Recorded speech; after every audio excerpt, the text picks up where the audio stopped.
પહેલાંના ટાઈમમાં આપણે જોતા તો એ એક સમાજમાં પોતાની જાતને રોલ મોડલ બનવા માટે કે એક આગવું સ્થાન મેળવવા માટે સફળ વ્યક્તિ હતા. પણ હવે આજના ટાઈમમાં આપણે જોઈએ તો સફળતા એક કાઇન્ડ ઓફ દેખાડો થઈ ગઈ છે, અને મોસ્ટલી જોવા જઈએ તો સોશિયલ મીડિયા પર. બરાબર. તો એ વસ્તુથી શું ફાયદો થાય છે અને શું નુકસાન થાય છે? કે અત્યારે છે ને બધું સોશિયલ મીડિયામાં ખોટા દેખાવ માટે થઈ 80% લોકોનું જીવન પર્સનલ લોન પર છે. લોન લે છે ને એનાથી શારીરિક રીતે તો આપણને નુકસાન થાય છે, માનસિક રીતે એટલું નુકસાન થાય છે. ગમે એ થાય દેખાડા માટે છે ને રેન્ટ ઉપર ઘણી બધી વસ્તુઓ લઈ આવે, ભાડે ગાડીઓ લઈ આવે, પણ એને દેખાડો કરવો છે.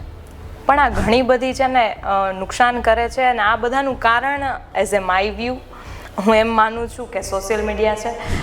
કે આ વર્ચ્યુઅલ દુનિયા કંઈક અલગ છે અને હકીકતની દુનિયા કંઈક અલગ છે.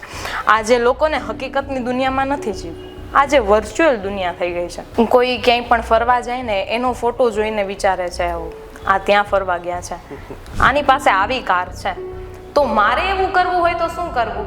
અરે મહેનત કરો, બીજું ભાડે નથી લઈ આવવું.